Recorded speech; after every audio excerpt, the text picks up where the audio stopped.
objections happen. Don't flinch at objections. You want to figure out, is this a brick wall or something we can get around? Is it just a knowledge gap? Or is there just perhaps something that the client hasn't shared yet? Hey, my CRO hasn't actually been able to look at this particular stuff. I might bring that up and say, hey, you mentioned that these were kind of key things to the business. This is what was flowing downstream by not having that. What's changed? Is this no longer a priority for that person? Would love to understand kind of what's going on. If we haven't established value enough in a way that resonates, that's okay. We can take a step back and figure out how to show that. I'm not concerned about that. I'd love to hear more from you. When people share a concern, they're expecting to put the blast wall up. They got their finger on that, waiting for it to go up. And when you ask a question and seek to understand, they kind of take their finger off the blast wall. They start sharing, and then when you do respond, they're less likely to throw up the blast wall, and you can actually have a real positive human conversation and hopefully get somewhere.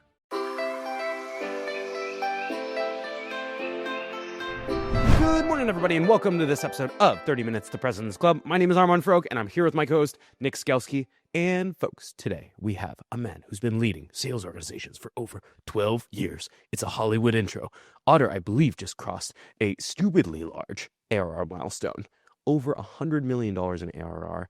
And Bryan is one of their top sales leaders. And this is a badass episode on de-risking deals. Nick, why should people listen? Yeah, we actually covered a lot of ground in this episode. We got everything to an approach to anchoring your customer in a headspace at the beginning of your calls. We talked about a bunch of different deal detractors or things that expose risk in your deal and ways that Bryan and his team specifically mitigate those and address them. We talked about this concept around scenario game planning to help you show up to your calls way more prepared. We got into some tactics he even uses to get CS to help him nudge his deals to close. And so this was we literally covered pretty much every stage of a deal cycle and ways that you can shore up your pipeline. In 3, 2, 1, let's roll. All right, Bryan, welcome to the show. We start every single episode with your top 3 actionable takeaways. So let's get yours. I'm going to call this game plan your outcome. So let me share an example from a call I had this morning with one of my reps at 7 a.m. We're meeting with a director of sales who's been evaluating our product. And the first tip is to go into the conversation with an understanding, even write it down, of what your best case outcome could be, the next best alternative, and potentially the worst case that could come up. And let me give an example of the call this morning. We obviously sell at Otter, we sell a conversation intelligence tool. I'm working with a sales leader. In this case, we know that the CRO needs to greenlight the project. They haven't been directly involved. Part of what we've been doing is trying to kind of convince this level of folks to get them involved and get some information up. So best case would be, hey, based on the results that we've generated, I actually talked to my CRO yesterday. They love it. They're absolutely on board. We have their support to move forward. Let's start to talk details about how we get this thing launched and practically implement it. Fantastic. What's another alternative? Maybe it's, hey, we have evaluated things. We've got some good data. Haven't talked to that person yet. There's a couple of things that we think are gaps we need to address. I'm not sure how we'll tell them about this and this and this. These are objections we're expecting that we haven't prepared for. That's okay. We can work through that together. So that's an alternative I might prepare for. Maybe worst case is either that something's come up and that's no longer a priority, or maybe they tell me that their CRO is maybe looking at an alternative solution or something like that. So I want to think about that scenario as well. Well, let's take us to the next scenario, which is tip number 2. Tip number 2 is I think about controlling the start of the conversation, right? So I like to take control of the call by recapping a couple of things that the client shared early on that are goals, objectives, and ways that we've proven so far, hopefully in their own words or their team's words, that we're bringing some value or meeting a particular need. Let me share an example from the conversation this morning. As director of sales, we knew that starting out, they really cared about helping their reps take and gather information more efficiently from their calls and getting into CRM and moving it through their workflow.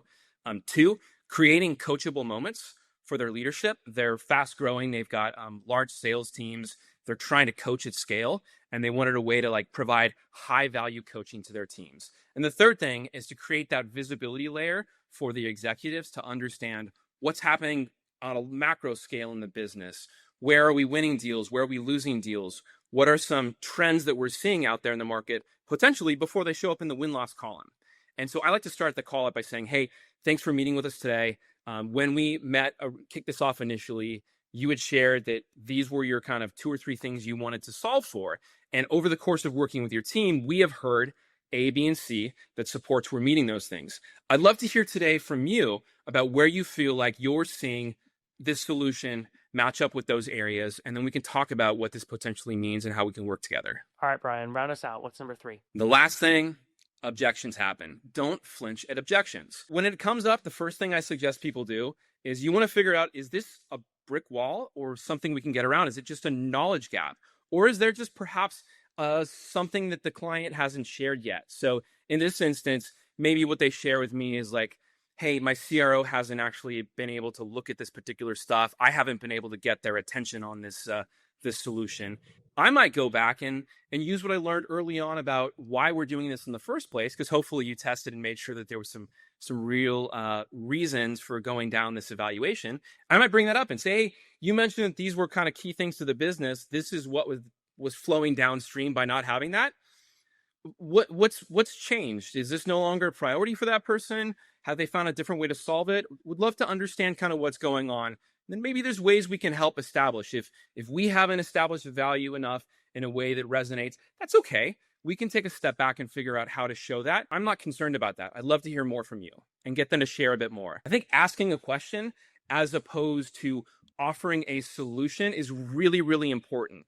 When people share a concern, they're expecting, I like to call it like the blast walls. They're expecting to put the blast wall up. They got their finger on that, waiting for it to go up. And when you ask a question and seek to understand, they kind of take their finger off the blast wall. They start sharing. And then when you do respond, they're less likely to throw up the blast wall, and you can actually have a real positive human conversation and hopefully get somewhere. In the prep, we talked about the 7 deadly deal gaps. And so we're going to go through the deal gaps. I don't know if it's 7, but we'll figure out how many it is. But we're going to go through deal gap by deal gap, because you talked about planning for the best case, best alternative, and worst case. And a lot of times we're ignoring the worst case in our deal. So the first one that I want to go through is you talked about a really common risk where you feel like reps can't tell the unique story to the business. And I'm curious if you could expand a little bit on what that means. Here's an example of a scenario is that you meet with somebody and maybe during the discovery call, they share a couple of things that you know are important that your solution can solve. What I want my reps to be able to do at that point is restrain their excitement. You know, it's natural to want to share your knowledge. The more you learn your product, the more you kind of want to demonstrate that and show competency. What I want my reps to do is actually ask, 1 or 2 questions. Take it a layer deeper. Say, that's really interesting. I know you could have picked 3 or 4 different things. Why did you pick that particular thing to share? And I want to know the story. Where is this coming up? How did you notice that this was something going on in the business? Another question I love to ask is, to affirm it, I'll say, oh, that's really interesting. Or, yeah, I could understand how that'd be important. Who else cares about that? Because getting to be able to expand this to something that maybe more departments, most people in our business is no different. We want to use the inbound experience that we get or the initial lead that we get. We want to expand it. And so often you try and expand it kind of like forcefully and like you're pushing. But I love if I can get people to talk and share about who else cares about this, because then when we come back and we say, hey, do you think it would make sense to educate those people, support them, loop them in? It's really hard for them to say no, because they've already acknowledged that this is potentially a problem that other people have in the business. Yeah, that's really good. It makes me think about, back to episode number 1 that we had with Joe Caprio. One of the things that he was talking about was going into a call with a game plan of the specific name of the next person that you wanted to involve in the sale. But what I really like you're doing there, Bryan, one other way I've heard it phrased before is when somebody shares a problem with you, you say, oh, dang, I guess I'm curious, is that something just you're dealing with, or are other people being affected by this also? And what that starts to do is, 1, give you a sense of is this a single person problem? Because you probably don't have a deal there. Or who else might you need to involve deeper in the sale? One place that I think trips reps up in this area, because I think most people know on the surface, great, somebody tells me something, I should be asking 1 or 3 or 5 follow-up questions about it. But a lot of times we'll have buyers show up to the call and they're like, hey, it's good to meet you. The reason that I wanted to meet was we're looking for a conversational intelligence platform, and I'd love to hear what you all have to offer. And so when somebody presents that want, how do you recommend that reps reframe things to get that unique story? Because all they told you there is, we want a CI platform. What I love to do, I call it like voice of the customer. So I don't give them my pitch. What I say is, hey, when I've met with people who are, maybe it's HR recruiting and they're coming in, they're looking for conversation intelligence around their volume of interviews and whatnot. Mm-hmm. I'll typically say, hey, when I meet with someone who's in your role, these are 3 or 4 things that they're hoping to solve with a conversation intelligence tool. Where would you like us to anchor today? And that's where I can get them to start to tell their story, right? It flips it back, and it's sort of like, select from the menu what's most important. And they might say, you know what, all those are most important. I'd say, well, where would you like to start? Pick one. Now we've got a priority. Interesting. Why did you pick that one? So I think there's ways to do that. And look, to me, it just comes down to like being human and asking human questions. What happens when, X is going on in the business? Almost get them to like, just think about them telling their story, like day in the life. Where do you encounter this? Bryan, I want to go to the other thing that you mentioned, which is they're not getting enough people involved in the deal. I'm curious, could you give an example where this has blown up a deal at Otter and what people should do? Like, who is the person you were single-threaded with, and how did that actually end up blowing up in the deal, and what should they have done instead? I think there's 2 forms of this, and you have to be really, really mindful of both. And I think one is far more tempting to fall into reps. And when it doesn't work out, they are sometimes really caught off guard and shocked. The 2 ways that works out, I think, is one is that you have like an IT or a procurement or sort of like a professional. I'm going to call them like a professional buyer. They may not be the end customer, but they're there as a representative on behalf of the company wanting to buy. And that's great. We actually want those people involved. They are so important to every single, business partnership that gets set up. But you want to make sure that as you work with those people, that you are identifying, I think, a couple of things. With that particular persona, I like to give respect of what they need on the call. I like to understand what they're hoping to get out of the call. And I don't try to play coy and resist it. I want to make sure that I'm going to get them what they need. What I like to do up front is I like to say, here's how we typically work with clients. And I will outline. If it's somebody like this, I'll say, typically we will meet with someone like you. We'll make sure we get your initial questions answered. They might be around these categories of compliance or compatibility or security or just general control functions. And I'll say, and then what's important is identifying who's going to be using this, where the values come. And the way that takes place is we'll usually set up a follow-up demo where we will present to the business users that are looking for this, and we'll educate them and we'll answer their questions directly. Does that sound, agreeable? Sometimes they'll say yes. Sometimes they'll say no. If they say no, I think a great thing you can say is, hey, I get that, you've got to make sure that this is the right solution first. At the right point, would you be willing to introduce us to those people? If you hear yes, now you're thinking, great, let me work with you to understand what is the right point so I can ask when that trust has been accrued. If you tell me no, I might pause and challenge and say, I'm going to work with you today, but this is really concerning because I just, in the hundreds of clients I work with, I haven't had very many situations where we haven't gotten these people involved. Could you tell me more about the hesitation? So there's a lot of ways to handle this that I think, again, you're not trying to be difficult. You're not trying to hold back. You want this person to walk away feeling a success because they have a job to do too. But you want to establish that you have a job to do and that you know how this works in your business. And hopefully you can come together and mutually agree on a way that makes it a good experience for both parties. Yeah, I mean, what you're doing there is really, really smart. It reminds me of, we had Joe McNeil, who is the CRO at Influ2 on, and he was talking about, like, the first step is you ask to get the other people involved. And then if they say no, you're not going to be a jerk, especially early on, and push. You're going to say, no problem. What conditions need to be true, or where do we need to be for you to feel comfortable involving those people? And then what you're doing is you're almost yes-anding them. It's sort of like an improv thing. Armand, I know you've been doing some improv recently, but they're saying, no, we're not going to get them involved yet. And you're saying, great, no problem. Yes, that's how we're going to do things.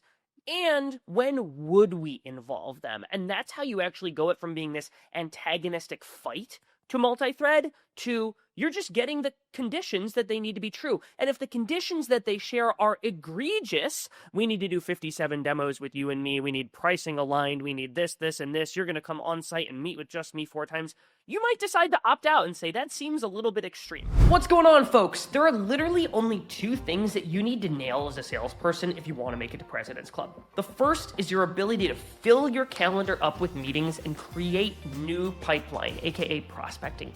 The other thing you have to nail is your ability to drive those deals to close. And since you've made it this far in the video, I've got a gift to help you do both of those things.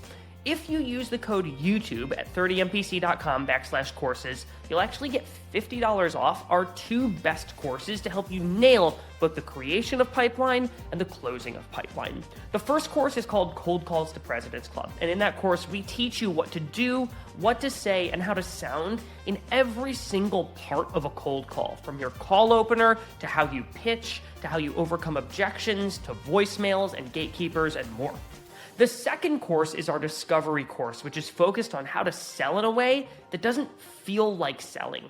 And in that course, we teach you how to uncover massive 6- and 7-figure business problems that companies actually want to pay to solve. And we'll teach you the way to structure your calls. We'll teach you the questions to ask. We'll teach you how to get to the decision maker and drive timeline and make discovery something that you know how to do effortlessly. And again, if you go to 30mpc.com/courses or go to the link below and use that code YouTube, you'll get $50 off any of the courses. I will see you at President's Club. So, Bryan, let's go to another deal risk that you've talked about. You talked about they never really talk to the business. Could you unpack that one a little bit more before we dive into it? Actually, I'll share an example of a project we've got going on right now. It's with like a mid-size tech company that's evaluating us, and we're fortunately able to get a bunch of different people on to the kind of early demos. And we had someone from sales, we had someone from product, we had people from IT, we had people from their like engineering team, and we started to get like the feedback sessions. And the feedback sessions were kind of lukewarm. I'd say they were like positive, but it didn't give me the sense that like they wanted to actually step in and make a change. And we were having people from engineering give us feedback. We were having people from IT give us feedback. And then we had the VP of sales join a third session. And that VP of sales came back and said, hey, I've been talking to my team behind the scenes. Here's why everybody's a little bit lukewarm. Here's why I am red hot to make this happen. By the way, this is a priority for our CEO. This is coming up all over the business. And then they were able to prescribe like what needs to happen to actually get those people turned around. And so here's where I think that's so important is at the end of the day, you have to have someone who cares about this particular deal. A way that I ask my reps this in our deal reviews is if they're working with like a one person and it's a procurement or IT, I like to say this. I say, hey, if Jamie got her dream job next week and she left the company, who would care about Otter and pick up this project? And if my rep can't say this business person and here's why, they know instinctively like, uh-oh, I don't know if I have enough people fighting for this. I don't know if I have enough people fighting for this. Let's be real about this, right? Priorities come up, budgets are limited, things shift all the time.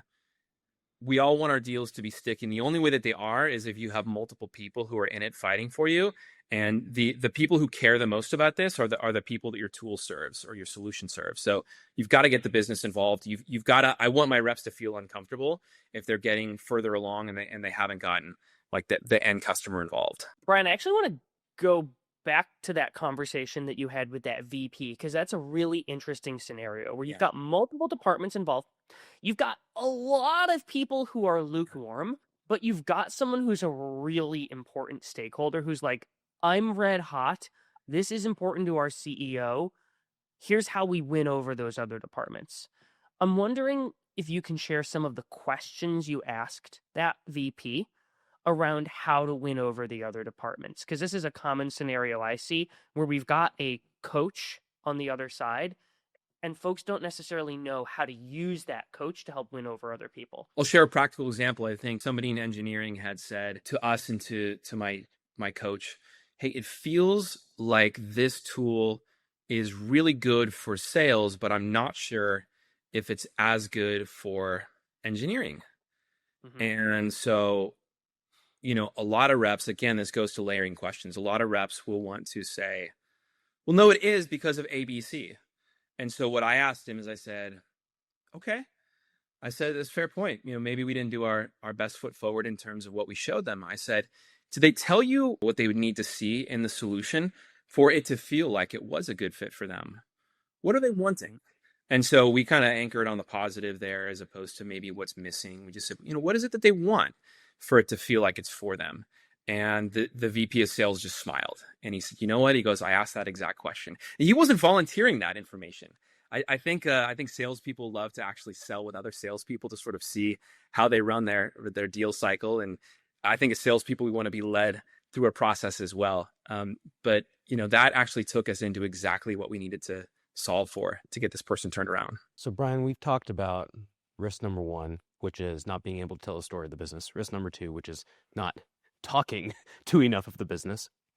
I'm curious, if we just take a zoom out, I know you've probably coached hundreds of deals. You also advise companies on coaching and de-risking their deals. I remember in another episode, Kevin Dorsey, talked about the concept of a strike zone, which is the area where most deals are won and lost. Yeah. And I'm curious for you, where do you see as the strike zone of most of your deals? In other words, where's the hot spot in your deals where the most wins or mistakes are made? And how do I really nail it in the strike zone? So I'm going to say this. I think it's two areas. I think you've got two spots where you have a significant impression on the client. One is that first discovery call. I think the thoughtfulness of the questions you ask and the kind of steps you prescribe really establish a sense for whether you as a sales professional are bringing something unique and valuable. I have had people buy from us who've told me, I've tried a variety of tools. Candidly, I think a variety of them are good. The difference here has been your sales rep, because what they did was X with me from the start. They asked these particular questions. They really sought to understand what I was doing. They took the time to understand my reasons why. They could tell me my story back to me. When I put them in front of my boss, they were articulate about our business and made me look good. So that discovery piece, I think, is where I'm going to say that's where you win like a lot of trust. And trust is really critical. And hopefully, when you get later in the deal and you need to like ask something from that trust, you have the ability to do it. That would be one key zone. I think the second zone that comes up, and sorry to answer this in a two-parter, but that's just how I'm thinking about this, is I think the second piece is leaving like a key role out of a deal. And here's what I mean. We've talked about power and like a decision maker. We've talked about having IT involved in it. Having end users is also critical and involved. You have to ask, what does the company want out of our solution? And are they going to get it? And most executives these days, they want to know, are my people going to use it? So to me, the strike zone for us is when we have an IT person who feels like their needs are being met, a business person who feels like its needs are being met for the department, and we have some users who are giving that business person and the IT people a level of comfort that this is not going to become shelfware. I think that's critical. And a lot of reps lean towards having just one or two of those things and then feeling good. I have reps who will just get the end users, and I always have to coach them to get to power. And some reps who get to power, and then they forget to get the end users involved. And I think you've got to realize that this is holistic, and you need all those voices to really make your deal as airtight as possible. Yeah, if I zoom out, you made me think about when I was selling deals over at Pave, it was compensation software. For us, it was very similar. It was first discovery call.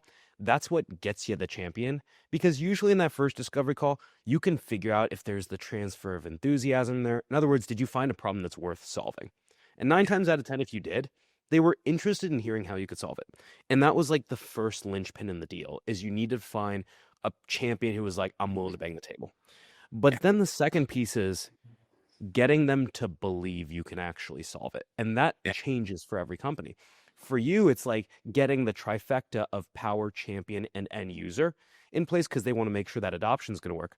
For us at Pave, it was getting the VP of people or the CHRO to realize that this isn't going to solve an operational problem. It's a cultural problem. Yeah. So I knew that I could de-risk 90% of deals if my reps were really good at discovery and if they could tell the above the line vision story of how compensation planning was going to impact retention in their org. But if they couldn't do those two things, then 9 times out of 10, it wouldn't matter what happened on the deep dive demo. Because at that point, like, you either nailed the discovery call or you didn't, or the champion just sort of wanted to see that it was going to work, and the real magic was going to happen on the next call with power. I think everybody's business has to figure that out, is like, who's consuming your solution, what benefits are they getting, and who does it touch day to day in the business. And you want to understand that story, and then find the people that are affected by that story and make sure that every role is filled. So Bryan, we've got time for probably like one more. We talked about a lot of the early things where you're like building the story. Then mid stage, we talked about like getting multiple people involved. Let's talk about biggest risks when it comes to like deals going to close in a matter of weeks kind of thing. So like late stage deal drops. What is the number one reason that you find a late stage deal will drop, and how do you de-risk it? What I'm going to actually say is that I think that one thing you can do, and that just about every sales rep can do, to figure out if there is a risk, to get a constant pulse check on that, and to also potentially solidify it, is talk about what happens next. Does your team have an implementation? Do you have a customer success team? We have a CS team, okay? And I've made it a practice for my team. We have a great partnership with them. They do wonderful work. In the client's mind, the contract is not the finish line. The sales rep, I've heard sales reps say it, let's get this across the finish line. No, we're getting it to the starting line. So what can you talk about? What happens after signature? And so I like to lay out, if we have time, and if it's the right deal, I like to lay out like the way I do it is I talk about a 30, 60, 90-day plan. Okay, this is really relevant to Otter because it's fast and easy to use. But I will say, here's what happens day 0 to day 30. Here's what we're going to do. And these are the results you can start to expect. This is the change you can start to expect. Days 31 through 60. These are some additional resources or things we can do. And this is some of the additional things we typically see happen in your business. And then 61 to 90. And when I talk about this, they get a sense, you are partnering with me. They will bring other people in. I've had deals that were at the finish line. We're trying to figure out where we are with legal. We're wondering what's going on. And we've reached out to the client and said, we're planning our onboarding schedule for the next half of the month. I would love to introduce you to your anticipated customer success resource. Let them talk to you about what happens, and maybe even figure out if we can pencil you in the schedule if you feel like we're close enough to getting the contract signed. And we've had that meeting. We coach our team on it beforehand. Our team does a great job of talking about value, talking about success, and what's going to happen. They deliver on those things. In this one instance, I'm thinking of, like, we got the contract signed that afternoon. So talking about what happens next, I think, is so crucial. And I think so many people, I don't know, they skip it or they don't do it. And so to all the sales reps out there, figure out what resources you have in your bag. Build strong connections with your CS team or your onboarding team. Find someone that you trust and can put in front of the clients, and partner with them to tell that story, because it will make them look good. It makes their job easier. It level sets expectations, and clients delight in that kind of an experience. We've talked about a lot of good habits that salespeople should be adopting to de-risk their deals. Last question is going to be, what's one bad habit you see from a lot of salespeople that you think is leaving risk unchecked in their deals that they need to stop doing so that they don't have all of these issues?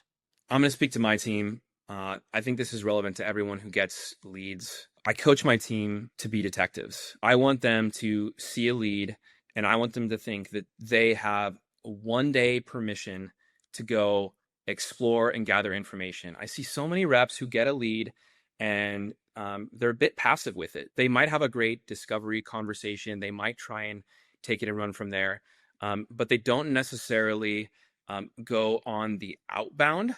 So I think of leads almost as like warm outbound. And I think if you can take that same approach, you might find something that your competitors don't have, that the person who brought the deal to you doesn't have. It could be something that further validates that this is a real need within the business. It could be an area of the business that also is struggling with this, that should get involved, that doesn't know. Maybe the left and right hand aren't talking with each other. There's so many things you can find, but just by taking the effort to treat an inbound lead as permission to go explore and ask questions within the company, to do it in a professional and respectful way, I think that's a missed opportunity. Oh, really good. Bryan, thank you for joining us. Everybody stick around for a 60-second recap coming up soon.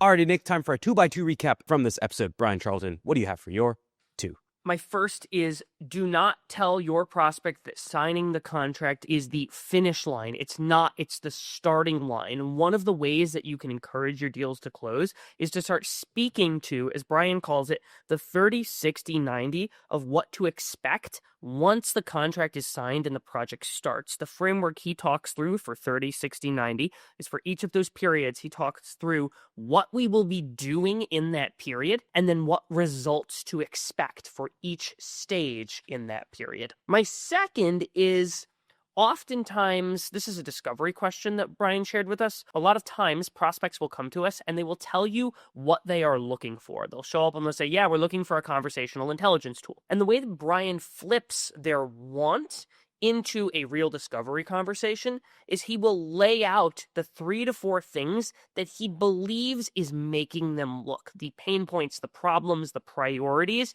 that might cause an HR team to be looking for a conversational intelligence platform. And that's how he goes from product to actually having a discovery conversation in the first call. Number 3, you need to be able to tell the internal story of the organization too. So Bryan talked about the 3 layers of the organization that he needs to get on board for the story to be complete and for it to be believable that people will actually adopt it. You need to get your champion on board. You need to get the VPs or the leaders on board with the vision. But then in order for people to believe it's going to work, they have to have some proof points from the end users. So figure out what that is for your sales cycle and go build a sales motion around it. And then lastly, number 4, if you ask to get in front of power and they say no up front, that's totally okay. First, you can focus on building more trust with that champion, but then ask, before you set another meeting, ask them what conditions need to be true for you to be comfortable making that introduction. And you can call out the fact, if you've already gotten as far as you should be, that, hey, normally at this point, like, we would have this level of trust, and use it as an opportunity to open the door and see if there's a truth in the deal that they haven't spoken yet or haven't been comfortable sharing yet with you so far. Alrighty, Nick, how can people help us out? Yeah, you can help us out by sending a nice note to Bryan and letting him know if you enjoyed this episode. Go find him on LinkedIn. We'll link his LinkedIn in the show notes. But send him a nice note if you learned even one thing from this episode. Thanks for listening, and we'll see you next week on the show.